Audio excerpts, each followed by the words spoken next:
ठीक है, तो लास्ट लेक्चर में हमने बाइनोमियल थ्योरम देखा था, एक बार वो फिर से रिवाइज कर लेते कि बाइनोमियल थ्योरम क्या होता है। हमें पता है x plus y raise to n, ये होता है nc naught x raise to n। उसके बाद क्या करेंगे, प्लस nc1 nc2 चलता जाएगा, x की एक एक पावर कम होती जाएगी, y की एक एक पावर बढ़ती जाएगी। सही है, तो इस केस में यहाँ पे x की पावर एक एक कम करते जाऊंगा मैं, x raise to n minus one बचेगा, y आ जाएगा, y की पावर 1 आ रही है यहाँ पे।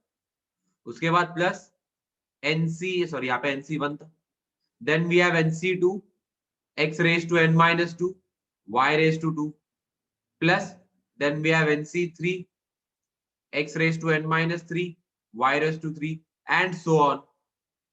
कहां तक जाएगा ये, ncn तक जाएगा, ncn तक जाएगा। फिर x raised to power n minus n कर देंगे, x raised to power 0 हो जाएगा, वो टर्म मैनिश हो जाएगा, यहाँ पे y raised to n बचेगा।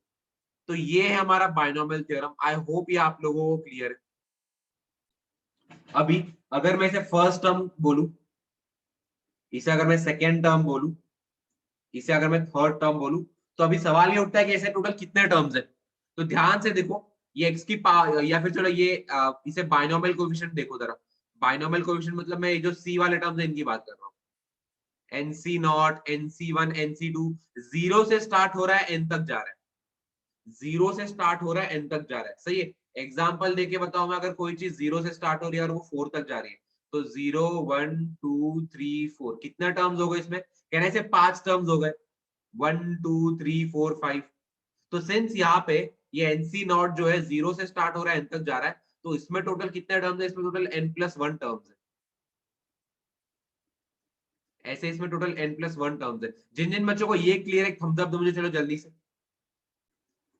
अभी चलो हमने बाइनोमियल थ्योरम तो देख लिया था, बड़े मजेदार सा थ्योरम है और बहुत काम करता है, बहुत काम वाला एप्लीकेशन है इसका। लेकिन अगर मैं सबको अभी आपसे पूछूं, suppose x plus y raise to 100 है, x plus y raise to 100 है और मुझे इसका 53rd टर्म बताओ, तो मुझे सिर्फ एक 53rd टर्म की रिक्वायरमेंट है, 53 वाले टर्म की रिक्वायरमेंट। लेकिन क्या उसके लिए मैं सारा के सारे पूरी की पूरी सीरीज देखते बैठूंगा, नहीं। एंड दैट्स द रीजन यहाँ पे कॉन्सेप्ट आता है जनरल टर्म का।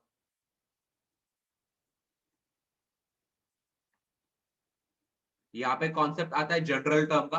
तो जनरल टर्म ध्यान से सुनना सब लोग कि एग्जैक्टली होता क्या है।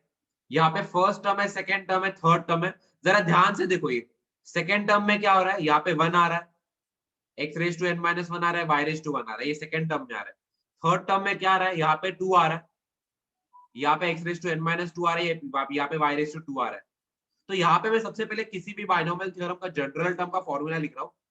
जनरल टर्म बेसिकली ये r प्लस वन टर्म है, ये आपका r प्लस वन टर्म है। your r plus 1 term is given by ncr, x raised to n minus r and y raised to r. This is nothing but r plus 1 term. मतलब अगर मुझे fourth term निकालना है तो मैं यहाँ पे r की वैल्यू 3 डालूंगा, अगर मुझे सेवेंथ टर्म निकालना है तो मैं यहाँ पे r की वैल्यू 6 डालूंगा। अभी ऐसा क्यों किया है, बिकॉज यहाँ पे बार बार वो -1 आएगा, उससे अच्छा यही पे एक +1 कर दिया।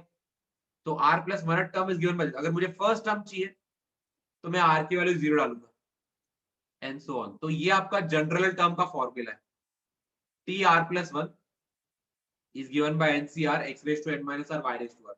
जिन जिन बच्चों को ये क्लियर है कि कैसे है, मुझे एक थम्स अप दो चलो जल्दी से।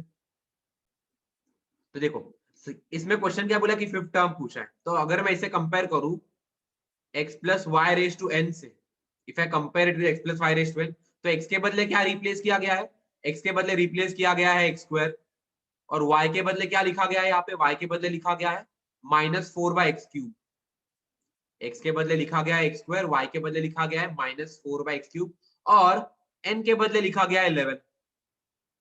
तो सबसे पहले मैं यहाँ पे जनरल टर्म का फॉर्मूला लिखूंगा, आपका tr+1, general term is given by ncr x raise to n minus r y raise to r। तो इस केस में सबसे पहले जनरल टर्म लिखेंगे, n के बदले 11 लिखना है, तो 11cr, x के बदले x स्क्वायर लिखना है, तो x square raise to 11 minus r, और y के बदले सबसे पहले मैं -4/x³ लिख दूंगा, और यहाँ पे रेज टू r लिखा है तो r के बदले तो r ही लिखना है। तो इसे बोलते हैं जनरल टर्म लिखना, किसी भी एक्सपांशन का जनरल टर्म लिखना। फिर से बता रहा हूं, सबसे पहले किया क्या, x plus y raise to n से कंपेयर किया अपने क्वेश्चन को। यहाँ पे हमें क्या पता चला, x के बदले एक्स स्क्वायर लिखा गया है और y के बदले -4/x³ लिखा गया है और n के बदले 11 है। इतना हमें पता चला। उसके बाद सबसे पहले तो हमने ये फॉर्मूला लिखा, जनरल टर्म का फॉर्मूला, ये कॉमन है। फिर जो जो हमने रिप्लेस किया गया है, n के बदले 11 लिखना है, x के बदले x² लिखना है, y के बदले -4/x³ लिखना है, एग्जैक्टली वही किया है और हमने ये जनरल टर्म यहाँ पे ला दिया है। तो जिन जिन बच्चों को यहाँ तक क्लियर, एक थम्स अप दो मुझे, चलो जल्दी से। चलो अभी यहाँ पे इन्होंने फिफ्थ टर्म पूछा है, बेसिकली हमें T5 निकालना है, फिफ्थ टर्म पूछा है यहाँ पे। तो यहाँ पे r के बदले 4 लिखना पड़ेगा, दिख रहा है मुझे, r के बदले 4 डालूंगा तो T5 बन जाएगा, तो ये बन जाएगा T4+1। तो चल क्या रहा है इस फॉर्मूला में, हमें r के बदले 4 डालना है, तो यहाँ पे आ जाएगा 11C4, then we have x² raised to 11 - 4, finally we have a -4/x³ raised to 4। बस मैंने यहाँ पे किया क्या है, r के बदले 4 डाला है, दैट्स इट। तो यहाँ पे आपका T5 क्या हो जाएगा, आपका T5 हो जाएगा 11C4, यहाँ पे x², यहाँ पे क्या बन जाएगा, बन जाएगा x raised to 22 - 8, and then we have -4 raised to 4। किसी भी नेगेटिव नंबर को अगर मैं इवन पावर लगा दूं तो वो माइनस हट जाता है वहां पे, तो यहाँ पे 4 raised to 4 आ जाएगा। एंड फाइनली यहाँ पे हमें x raised to क्या आ जाएगा, डिनोमिनेटर में 12 आ जाएगा। सही बात है, ठीक है। चलो अभी यहाँ पे ये फिफ्थ टर्म अपना क्या बन रहा है, ये 11C4 है हमारे पास। सबसे पहले तो यहाँ पे 4 raised to 4 है, एंड देन यहाँ पे न्यूमरेटर में एक तो x raised to 22 - 8 करेंगे तो 14 बच जाएगा, और डिनोमिनेटर में x raised to 12 है, दोनों को काट देंगे तो यहाँ पे x² बच रहा है। सही है, तो T5 क्या आ रहा है अपना, T5 आ रहा है 11C4, 4 raised to 4, and then we have x²। तो जिन जिन बच्चों को यहां तक क्लियर, एक थम्स अप दो मुझे, चलो जल्दी से। ये क्या बन रहा है अपना यहाँ पे, ये बन रहा है आपका 8 4 4 8 0, and then finally we have x²। तो ये आपका फिफ्थ टर्म है। सही है। अच्छा एग्जाम में अगर इतने बड़े कैलकुलेशन है तो पूरा कैलकुलेशन की जरूरत नहीं है, अगर आप इतना छोड़ दोगे 11C4 4 raised to 4 चल जाएगा। आई होप सारे बच्चों को यहाँ तक क्लियर है। देखो यहाँ पे अभी ये क्वेश्चन है, इसका 10th टर्म निकालना, इसे मैं कंपेयर करूंगा x plus y raise to n से। यहाँ पे x के बदले क्या लिखा है, x के बदले है 3a, y के बदले लिखा है 4/a, और n के बदले है वी हैव 13। सही है, तो सबसे पहले जनरल टर्म का फॉर्मूला लिखेंगे आप, NCR x raise to n minus r y raise to r। बस अभी n के बदले 13 डालना है और जो जो है वो सब्स्टिट्यूट करो सबसे पहले तो यहाँ पे TR+1 क्या हो जाएगा, n के बदले 13 डाल दूंगा तो 13CR, x के बदले 3a डाल दूंगा 3a raise to n minus r, y के बदले 4 डाल दूंगा तो 4y रेज टू r। सही है। अच्छा अभी यहाँ पे दिख रहा है 10th टर्म निकालना है, सिंस यहाँ पे 10th टर्म निकालना है तो r के बदले क्या डालेंगे, r के बदले 9 डालेंगे, तो T9+1 means nothing but T10, 10th term ना, ये क्या बन जाएगा 13C9 3a रेज टू, अच्छा यहाँ पे n के बदले 13 लिखना है, भूल गया 13 - 9 4/a रेज टू 9। सही बात है, ठीक है। अभी बस इसे थोड़ा सा सिंप्लीफाई करो, 13C9 यहाँ पे 3a रेज टू 4 आ जाएगा, यहाँ पे भी है 4a रेज टू 9, ये क्या बन जाएगा 13C9 3 raise to 4 into a raise to 4 into 4 raise to 9/a raise to 9। अच्छा यहाँ पे नंबर्स बहुत बड़े आ रहे हैं, यहाँ पे नंबर्स, सिंस यहाँ पे नंबर्स बहुत बड़े आ रहे हैं तो आपको पूरा सॉल्व करने की जरूरत नहीं, एग्जाम में बता दो कितना तक लिखना है। 13C9 3 raise to 4 into 4 raise to 9, यहाँ पे देखो a रेज टू 4 है, डिनोमिनेटर में a रेज टू 9 है, तो यहाँ पे डिनोमिनेटर में क्या आ जाएगा, denominator a raise to 9 - 4, a के बार 5 आ जाएगा। आपको ये इतना लिख के छोड़ना है, क्योंकि ऑब्वियसली 4 रेज टू 9 ये इतना इतना बड़ा हम लोग सॉल्व नहीं कर सकते, तो इतना लिख देंगे, छोड़ देंगे। तो जिन जिन बच्चों में पूरा क्लियर एक थम्स अप दो मुझे, चलो जल्दी से। तो ये आपका एक्सपांशन है इस केस में, एक्स स्क्वायर प्लस 3√2/x⁻⁹ और इसमें क्या बोला है, एक्स क्यूब का कोएफिशिएंट निकालो, find the coefficient of x cube. तो फिफ्थ टर्म सिक्स्थ टर्म ऐसा कुछ नहीं पूछा, यहाँ पे एक्स क्यूब का कोएफिशिएंट पूछा है। तो ऐसे क्वेश्चन को कैसे करेंगे, ध्यान दो। सबसे पहले तो मैं इसे x plus y raise to n से कंपेयर करूंगा, जो अपना स्टैंडर्ड फॉर्मूला है। उससे मुझे यहाँ पे क्या पता चल रहा है, x के बदले सब्सटीट्यूट किया गया है एक्स स्क्वायर और y के बदले सब्सटीट्यूट किया गया है 3√2/x और n के बदले सब्सटीट्यूट किया गया है 9। सही बात है, ठीक है। तो अच्छा, एक बार हमें सब्सटीट्यूशंस पता चल गए, उसके बाद हम लोग सबसे पहले जनरल टर्म का फॉर्मूला लिखेंगे। जैसे मैंने बताया था, जो जनरल टर्म वाला कॉन्सेप्ट है ये सबसे इंपॉर्टेंट कॉन्सेप्ट है। अब बेसिकली आपका बायनोमियल थ्योरम का फॉर्मूला और ये वाला कॉन्सेप्ट, ये सबसे इंपॉर्टेंट फॉर्मूलाज और कॉन्सेप्ट है इस चैप्टर के। आगे के सारे क्वेश्चन इन्हीं से होने वाले हैं। तो TR+1 का आपका सबसे पहले फॉर्मूला लिख देंगे, NCR x⁻n−r then we have y⁻r। सही है, ठीक है। अभी जो है सबसे पहले सब्स्टिट्यूट करना है, n के बदले 9, x के बदले x², y के बदले 3√2/x।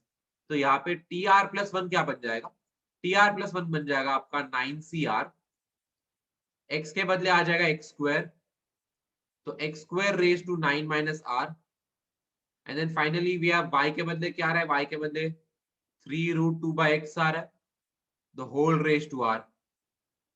सही है। अच्छा, जिन जिन बच्चों को यहां तक क्लियर, एक थम्स अप दो मुझे, चलो जल्दी से।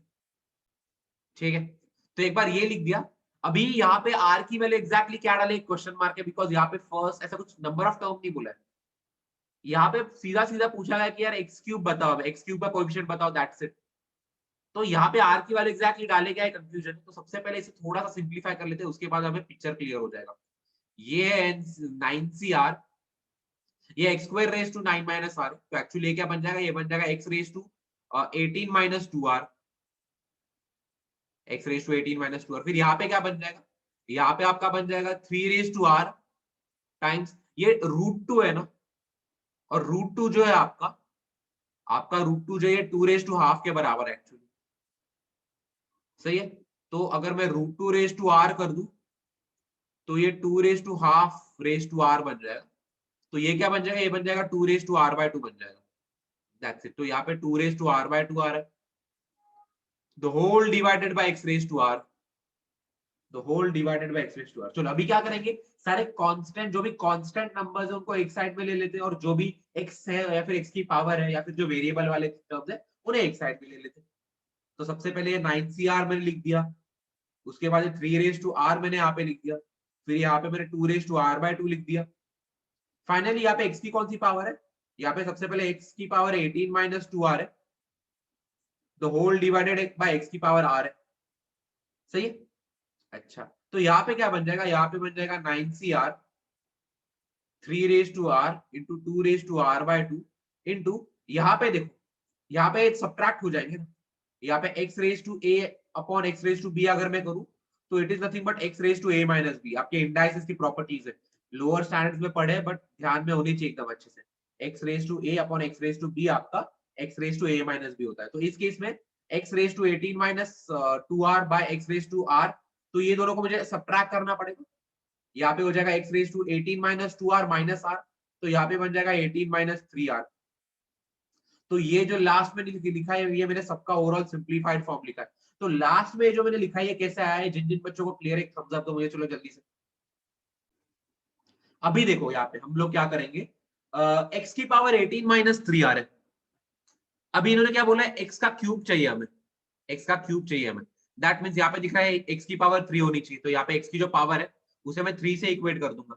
x की पावर मेरा 18−3r आ रहा है, इसे मैं 3 से इक्वेट कर दूंगा। सही है। अच्छा, इसे अगर मैंने 3 से इक्वेट कर दिया तो यहां से हमें r की वैल्यू क्या मिलेगी, 18−3।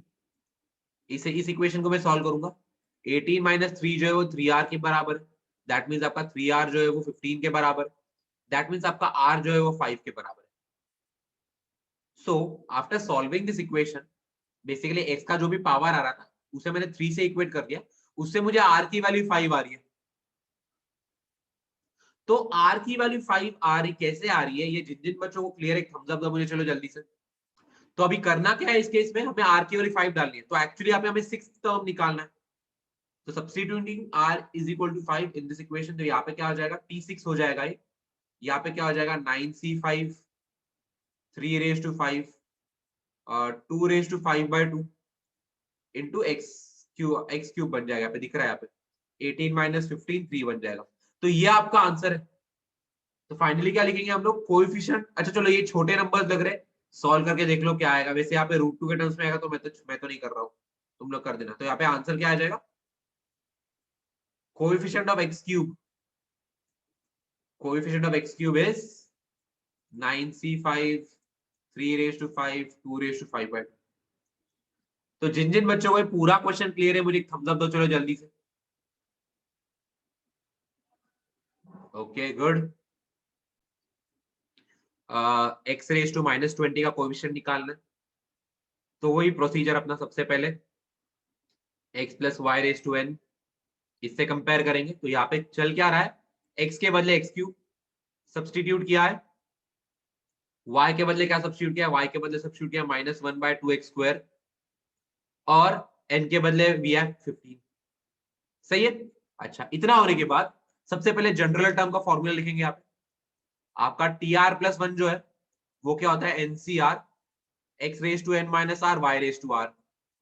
सही है। अच्छा, बस अभी इसमें सब्स्टिट्यूट करना है, n के बदले लिखेंगे 15, तो 15cr, x के बदले लिखेंगे x क्यूब, तो x cube raise to n minus r, y के बदले लिखेंगे -1/2x², तो यहाँ पे -1/2x² रेज टू r। सही है। चलो अभी ये लिख दिया है ना, सबसे पहले इसे थोड़ा सिंप्लीफाई कर लेते हैं और आगे देखते हैं कि क्या करेंगे इसमें। सबसे पहले वी हैव 15cr, यहाँ पे x raise to 3n minus 3r हो जाएगा। देन वी है यहाँ पे -1 रेज टू r है, द होल डिवाइडेड बाय यहाँ पे 2 raise to r, and then we have x raise to 2r। तो क्या करेंगे, जो कांस्टेंट वाले टर्म है एक साइड ले लेंगे, बाकी जो x वाले टर्म है, वेरिएबल वाले टर्म है, उसे अलग साइड रहने देंगे और देखते क्या आ रहा है। 15cr -1 raise to r, the whole upon 2 raise to r, यहाँ पे है x raise to 3n minus 3r, the whole upon x raise to 2r। जैसे मैंने बताया, सिंस डिवीजन है तो हमें उसके जो पावर है वो सबट्रैक्ट करने पड़ेंगे। तो यहाँ पे क्या आ जाएगा, यहाँ पे आ जाएगा 15cr -1 raise to r, the whole upon 2r। यहाँ पे बन जाएगा x raise to 3n minus -3r minus 2r will become -5r। सही है। अच्छा, तो ये होने के बाद हमें x की क्या पावर चाहिए, हमें x की पावर -20 चाहिए। तो यहाँ पे जो x की पावर आ रही है 3n माइनस 5r, उसके बदले डाल देंगे -20। अच्छा, यहाँ पे n के बदले 15 लेना था, यहाँ पे n के बदले 15 लेना, कोई बात नहीं, यहीं पे डाल देंगे। तो 15 माइनस 5r जो है, ओ सॉरी इट्स 15 ना, तो इट विल बिकम 45। n के बदले यहाँ पे बेसिकली 15 डाल रहा हूँ मैं, तो यहाँ पे बन जाएगा 45 माइनस 5r, ये जो है ये आपका -20 के बराबर है। दैट मीन्स आपका 5r किसके बराबर हो जाएगा, 5r ये साइड पे ले लूंगा, -20 यहाँ पे ले लूंगा, तो ये बन जाएगा 45 + 20। तो आपका 5r जो है वो 65 के बराबर हो जाएगा। आपका r जो है 65/5 आपका 13 बन जाएगा, 13 5 r 65 होता है। तो यहां से हमें पता चल रहा है कि r की वैल्यू हमें 13 लेनी। एक बार r की वैल्यू मिल गई, डाल दो, तो r की वैल्यू 13 है, मतलब कौन सा टर्म है, ये 14th टर्म है। r के बदले 13 डालना है, तो 15c13 -1 raise to 13 upon 2 raise to 13, यहाँ पे x रेज टू क्या बन जाएगा, अगर मैं r के वैल्यू 13 डाल दूंगा तो हमें दिख रहा है बेसिकली -20 बन जाएगा, बिकॉज उसी से तो आया आंसर। तो ये अच्छा, ये 15c13 जो है ये एक्चुअली इवेल्युएट करने लायक है। अगर मैं 15c13 देखो यहाँ पे, तो ये बन जाएगा 15 factorial upon 13 factorial into 15 minus 13 factorial which is nothing but 2 factorial. तो यहाँ पे बन जाएगा 15 into 14 into 13 factorial, the whole upon 13 factorial into 2 factorial, तो आपका 2 होता है, 2 इंटू 1 इज 2। यहाँ पे 13 फैक्टोरियल कट जाएगा, ये 2 7 दा 14, what is 15 into 7, 105। I hope मैं गलत नहीं लिख रहा हूँ। सही है। ओके चलो तो ये बेसिकली 105 है आपका 15C13। अच्छा, -1 raise to odd number is negative anyways, तो आपका आंसर क्या आ जाएगा? आप यहाँ पे आपका आंसर आ जाएगा -105/2 रे, अच्छा ये 2 रेज टू 13 टू इवेलुएट नहीं हो सकता तो छोड़ दो उसे, x रेज टू -20। तो फाइनली आपका आंसर, तो यहाँ पे आंसर क्या लिख देंगे हम? यहाँ पे आंसर लिख देंगे coefficient of x raise to -20 is -105/2 raise to 13। तो जिन जिन बच्चों को ये प्रॉपरली क्लियर है, एक थम्स अप दो मुझे छोड़ो जल्दी से। तो यहाँ पे बोला क्या है, सबसे पहले ये एक्सपांशन दे रखा है, बोला कि find the constant term which is nothing but term independent of x। अगर मैं कोई भी कांस्टेंट टर्म देखूं, सपोज मैं यहाँ पे 5 कंसीडर करूं, ठीक है, तो 5 एक कांस्टेंट नंबर है, मैं इसे क्या लिख सकता हूं? मैं इसे लिख सकता हूं 5 × x⁻0। तो कोई भी अगर कांस्टेंट टर्म है तो उसमें जो x होता है, उसके x का पावर जो होता है वो 0 होता है। किसी भी कांस्टेंट टर्म का x का पावर 0 होता है। तो यहाँ पे वही करना है हमें, सबसे पहले x का जनरल पावर लिखना है, फिर उस पावर को 0 से इक्वेट करके r का वैल्यू निकालना है, एंड देन वो r का वैल्यू सब्स्टिट्यूट करना है। तो इसका सोल्यूशन मैं स्टार्ट कर रहा हूँ, सब लोग मेरे साथ लिखो, जिनको आता है मुझसे पहले सॉल्व करके आंसर बता दो मुझे। तो इसे हम लोग लिख सकते हैं x+y⁻n, इसे लिख सकते हैं x+y⁻n। तो अगर इसे कंपेयर करेंगे तो x के बदले √x लिखा है, y के बदले क्या किया है? y के बदले -3/x² डाला है, और n के बदले 10 डाला है, n के बदले डाला है 10। सही है। अच्छा, फिर उसके बाद जनरल टर्म का फॉर्मूला लिखेंगे। आपका TR+1 क्या है? वो होता है NCR x⁻n−r y⁻r। हमेशा फॉर्मूला लिखो, ऐसा नहीं है कि मुझे फॉर्मूला अच्छे से आता है मैं डायरेक्ट स्टार्ट कर दूंगा। सही है। एक तो आप गलती नहीं करोगे, दूसरा आपके मार्क्स नहीं कटेंगे, वरना फॉर्मूला के मार्क्स होते हैं। उसके बाद सब्स्टिट्यूट करो, n के बदले 10 डालना है, तो यहाँ पे आ जाएगा 10CR, x के बदले √x डालना है, तो √x⁻n के बदले तो वो 10 आएगा, तो 10 - r, y के बदले है -3/x², तो -3/x²⁻r। सही बात है। अच्छा, इतना होने के बाद सबसे पहले हम लोग अभी इसे सिंप्लीफाई करेंगे। सिंप्लीफाई कैसे करेंगे? कांस्टेंट टर्म्स को एक साइड लेना है, एक्स के जो वेरिएबल्स है उन्हें एक साइड लेना है। तो यहाँ पे आ जाएगा आपका 10CR, x⁻½ होता है आपका, √x जो है वो x⁻½ होता है, तो ये बन जाएगा x⁻10 - r/2। सही है। यहाँ पे ये बन जाएगा -3/r डिवाइडेड बाय, यहाँ पे बन जाएगा x⁻²r। अभी कांस्टेंट टर्म को एक साइड ले लूंगा, वेरिएबल्स को एक साइड ले लूंगा, तो यहाँ पे बन जाएगा 10CR, थोड़ा नीचे लिख लेता हूँ, यहाँ पे बन जाएगा 10CR -3/r। अभी यहाँ पे देखो ये टर्म है x⁻10 - r/2 डिवाइडेड है x⁻²r। मैं यही पे साइड में सबट्रैक्शन कर देता हूँ, 10 - r/2 -2r। क्या बनेगा ये? अगर मैं एलसीएम ले लूंगा तो 10 - r -4r -5r बनेगा, -5r/2। सही है। आई होप तुम्हें समझ में आ रहा है। 10 - r -4r/2 10 - 5r/2। तो यहाँ पे x का पावर क्या बन जाएगा? इन दोनों को कंबाइन कर दिया मैंने, इन दोनों टर्म्स को कंबाइन कर दिया। यहाँ पे x का पावर बन जाएगा 10 - 5r/2। सही है। ओके, ये आपका r+1 टर्म है। एक बार ये मिल गया, उसके बाद क्या पूछा है यहाँ पे?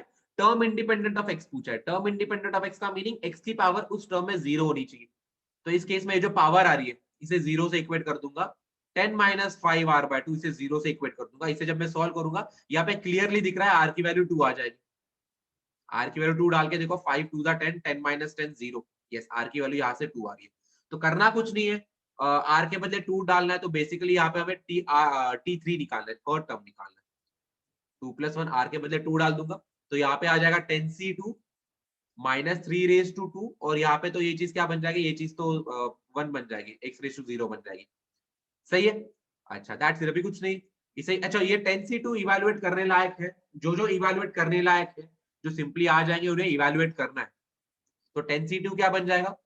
10 factorial upon 2 factorial into 10 - 2 factorial is 8 factorial. अच्छा, -3 का स्क्वायर, नेगेटिव का स्क्वायर कर देंगे, नेगेटिव की पावर इवन डाल देंगे तो वो पॉजिटिव बन जाता है, ये चीज तो सिंपली 9 बन जाएगी। सही है। अच्छा, बस अभी हमें करना क्या है? सिंप्लीफाई करना चाहिए। किसी का आंसर आ गया है, मास का आंसर आ गया है 405 हो सकता है। शरण्या का 10C2 × 9। Okay, we can simplify it. Try करते हैं, इसे लिख सकता हूं मैं 10 into 9 into 8 factorial, the whole divide by 2 factorial, तो 2 ही होता है, डिवाइडेड बाय 8 फैक्टोरियल, 8 फैक्टोरियल को काट देते हैं। ये क्या बन जाएगा, यहाँ पे इंटू 9 भी है एक अलग से, सही है, इसे अगर मैं काट दूं तो यहाँ पे 5 बच जाएगा। 9 into 9 is 81 and 81 into 5 basically करना है हमें 540, सही है, 405 का करेक्ट आंसर है। तो या तो आपका फाइनल आंसर है 405। बेसिकली जो आपका कांस्टेंट टर्म इस एक्सपांशन में जो कांस्टेंट टर्म होगा दैट इज 405। जिन जिन बच्चों को क्लियर, एक थम्स अप दो मुझे। चलो तो चलो अभी मिडिल टर्म का फंडा देखते हैं, मिडिल टर्म होता क्या है, एग्जांपल के साथ देखेंगे। एग्जांपल क्या है, सपोज आपका एक्सपांशन है x plus y raise to 6, और जैसे मैंने बताया था कि अगर x plus y raise to n है, x plus y raise to n है, तो इसमें टोटल n प्लस 1 टर्म्स होते हैं। एक्स स्क्वायर, अगर x प्लस वाई का स्क्वायर है देखो तो x square plus 2xy plus y square हो गए इसमें 3 टर्म्स। x प्लस वाई का होल क्यूब देखो तो x cube plus 3x square y plus 3xy square plus y cube, total 4 terms हो गए। और अगर मैं इसका एक्सपांशन देखूं, सीरीज एक्सपांशन देखूं बायनोमियल थ्योरम का, तो 0 से स्टार्ट होता है n तक जाता है, एंड दैट्स व्हाई इसमें टोटल n प्लस 1 टर्म्स होते हैं। सही है, तो अगर मैं x plus y raise to 6 करूं तो कहना है इसमें टोटल 7 टर्म्स होंगे, इसमें टोटल 7 टर्म्स हो गए। अगर मैं इसे देखो, सपोज ये पहला टर्म, दूसरा टर्म, तीसरा टर्म, चौथा टर्म, फिफ्थ, सिक्स्थ, सेवन, तो 1 2 1 2 3 4 5 6 7, इसमें टोटल 7 टर्म है। अच्छा, कहना है जो आपका फोर्थ टर्म है, जो आपका फोर्थ टर्म है, ये आपका मिडिल टर्म है। ये पूरे के पूरे एक्सपांशन में आपका जो फोर्थ टर्म है, ये आपका मिडिल टर्म है। टर्म तो बेसिकली 4 जो है, इस 4 को कहना है मैं इक्वेट कर सकता हूँ 6/2 प्लस 1 से, 6/2 प्लस 1 से। तो यहाँ पे फंडा क्या है, बेसिकली फंडा ये है, अगर n इवन है, if n is even, then middle term कहां पे आता है, middle term basically n plus 1 by, तो यहाँ पे लिख दो then middle term is n plus 2 by 1, n plus 2 by 1 term. तो बेसिकली ये आएगा कैसे, ये r की वैल्यू n/2 डाल के आएगा। आई मीन जो आपका फॉर्मूला है ना tr प्लस 1 वाला, उसमें r की वैल्यू n/2 डालना है।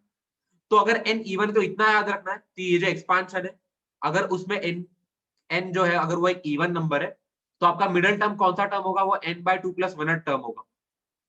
सही है, और वो कैसे मिलेगा, जो जनरल टर्म वाला जो फॉर्मूला है उसमें r की वैल्यू n/2 डाल के। तो जिन जिन बच्चों को यहां तक क्लियर, एक थम्स अप दो मुझे, चलो जल्दी से। ठीक है, चलो अभी दूसरी, ये तो अपना पहला था जब n की वैल्यू इवन है। जब n की वैल्यू ऑड है तब क्या करेंगे, बेसिकली एग्जांपल लेंगे x plus y raise to 7। सही है, तो इस केस में कितने टर्म्स होंगे हमें पता है, इस केस में टोटल 8 टर्म्स होंगे, बिकॉज n प्लस 1 टर्म्स होते। तो यहाँ पे लिख देता हूं मैं a 1 2 3 4 5 6 7 8, there are total 8 terms. ये फर्स्ट टर्म है, ये सेकंड टर्म है, third, then we have fourth, fifth, sixth, seventh and finally eight. तो अभी इसमें हमें दिख रहा है इसमें कोई प्रॉपर मिडल टर्म नहीं है, लेकिन जो ये दो टर्म्स है, ये वाला टर्म और ये वाला टर्म, ये बीच में आ रहा है। तो जब भी n आपका ऑड होगा, जब भी n आपका ऑड होगा, यहाँ पे लिख देता हूं n इवन, जब भी n आपका ऑड होगा तो आपको दो टर्म्स मिलेंगे, तो आपको दो इवन टर्म्स मिलेंगे। सही है, तो वो दो इवन टर्म्स कैसे मिलेंगे, बेसिकली यहाँ पे बता देता हूं मैं। ये जो 4 को मैं लिख सकता हूँ 7 प्लस 1/2, ये 4 को मैं लिख सकता हूँ 7 प्लस 1/2, और 5 को क्या लिख सकता हूँ मैं, 5 को लिख सकता हूँ मैं 7 प्लस 3/2। देखो यहाँ पे 7 प्लस 1/2 अगर मैं करूँ तो 8/2 4 आ जाएगा, और 7 प्लस 3/2 कर दूं तो 10/2 5 आ जाएगा। तो यहाँ पे बेसिकली क्या पता चल रहा है, if n is odd, if n is odd, then middle term is सबसे पहले कौन सा टर्म है, n प्लस 1/2, ये वाला टर्म, एंड या फिर मिडल टर्म्स r बोलना पड़ेगा यार, फिर से ग्रामर में पकड़ना मुझे, यहाँ पे दो मिडल टर्म्स है ना। सही है, तो n plus 1/2 and n plus 3/2, तो अकॉर्डिंगली r की वैल्यू डालनी है। अकॉर्डिंगली आर की वैल्यू डालनी है। तो ये जो दोनों फंडे हैं इवन ऑड के, इसे मैं एक ही इसमें कंप्राइज कर देता हूं। तो मिडल टर्म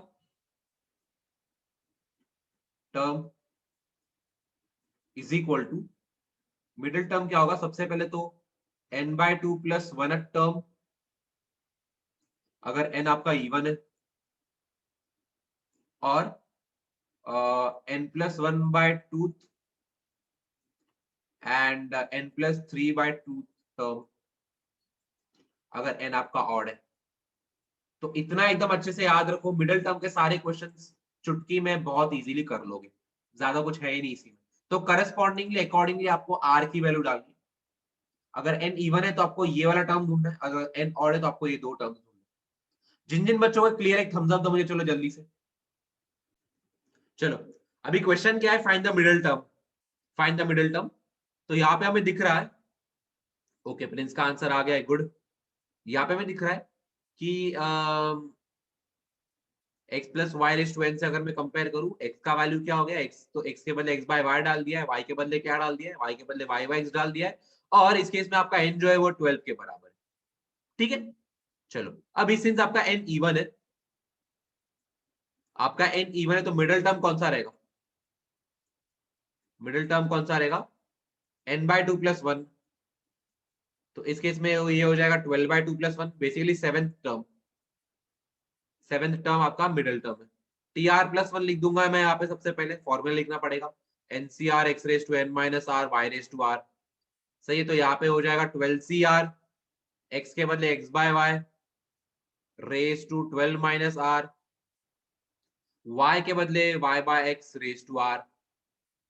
सही है, सिंस आपको सेवेंथ टर्म निकालना है तो आर के बदले 6 डालना पड़ेगा, तो आपका T7 which is nothing but T6 plus 1, r के बदले 6 डाल दिया है, 12C6 एक्स रेस टू, ये 12 माइनस 6 तो 6 बन जाएगा, x raise to 6 by y raise to 6, और यहाँ पे भी y raise to 6 by x raise to 6। अच्छी बात है, सब कुछ कैंसिल हो रहा है, मजा आ रहा है, जब भी कैंसिल होता है मजा आ जाता है मुझे तो। एक्स ये कैंसिल, ये कैंसिल, तो आपका बेसिकली क्या आ रहा है, आपका 12C6 आपका आंसर आ रहा है। ये आपका मिडिल टर्म है। तो जिन जिन बच्चों को क्लियर है, एक थम्स अप दो चलो जल्दी से। चलो सबसे पहले तो यहाँ पे बोला है 1 plus x 2x raise to m, expansion. इसमें एक्स स्क्वायर का कोफिशिएंट बता दिया है 112, पूछा गया m की वैल्यू बता। सही है, तो चलो सबसे पहले स्टार्ट करेंगे जो एक्सपांशन से, 1 plus 2x raise to m, इसे हम कंपेयर करेंगे अपने x plus y raise to n से। तो इसमें किया क्या है, x के बदले 1 डाल दिया है, y के बदले 2x डाल दिया है, और n के बदले m लिखा है, बेसिकली m पता नहीं है, वही क्वेश्चन है बट यहाँ पे लिख दिया मैंने। तो सबसे पहले तो यहाँ पे जनरल टर्म का फॉर्मूला लिखेंगे। आपका जनरल टर्म होता है एनसीआर,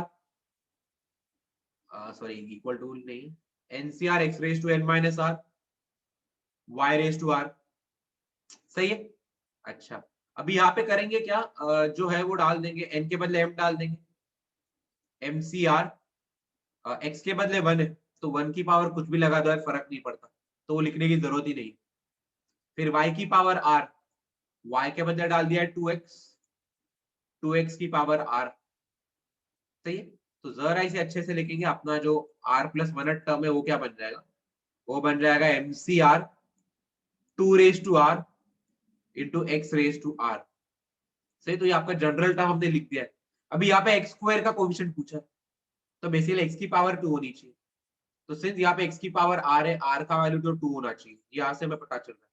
यहाँ पे दिख रहा है हमें कि एक्स स्क्वायर का कोफिशिएंट पूछा है, दैट मींस एक्स की पावर 2 होनी चाहिए, और सिंस यहाँ पे एक्स की पावर आर है, हमें आर की वैल्यू 2 आ रही है, दैट्स इट, दैट मींस हमें थर्ड टर्म निकालना है, आर के बदले हमें 2 डालना है, तो आर के बदले 2 डाल दूंगा मैं, तो mc2 into 2 raise to 2 into x square.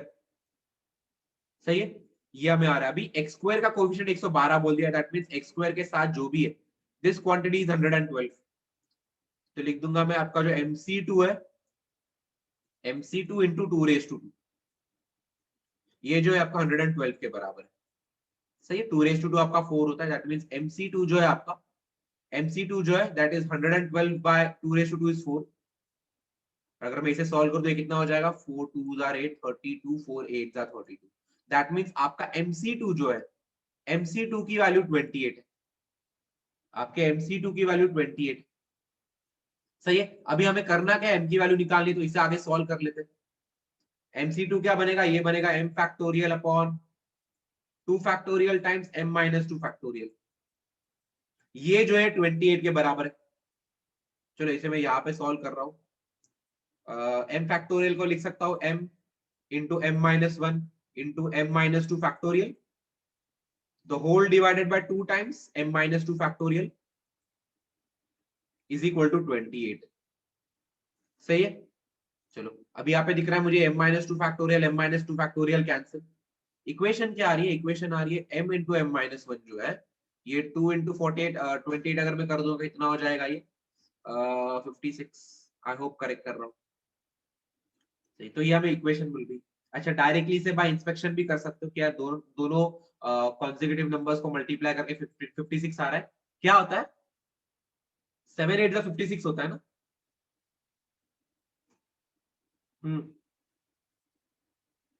7 8 56 होता है, दैट मीन्स ये आपका m माइनस 1 है और ये आपका m है। m इंटू m माइनस 56, यहाँ से हमें डायरेक्टली पता चल रहा है m की वैल्यू 8 है। या फिर अगर अच्छे बच्चे से सॉल्व करना है, अब मेरे से आलसी बच्चे, हमें ज्यादा सॉल्व नहीं करना है इसलिए बाय इंस्पेक्शन से कर दिया मैंने, लेकिन अगर अच्छे बच्चों से सॉल्व करना है तो क्वाड्रेटिक से कर दो। m square minus m minus 56 is equal to 0। तो ये आपका क्वाड्रेटिक कैसा बनेगा, m square we have minus 8m plus 7m minus 56 is equal to 0। वही चीज आपका m कॉमन ले लूंगा m माइनस 8 प्लस 7 कॉमन ले लूंगा m माइनस 8, ये आपका 0 हो जाएगा। m minus 8 into m plus 7 is equal to 0। That means यहाँ से इधर m की वैल्यू 8 आएगी और यहाँ से m की वैल्यू माइनस 7 आएगी, लेकिन सिंस m जो है वो इंटीजर होना चाहिए तो ये तो गलत है। तो m आपका m का वैल्यू आपका 8 आ रहा है। तो ये आपका कंप्लीट सॉल्यूशन यहाँ पे। जिन जिन बच्चों को क्लियर है थम्स अप दो चलो जल्दी से।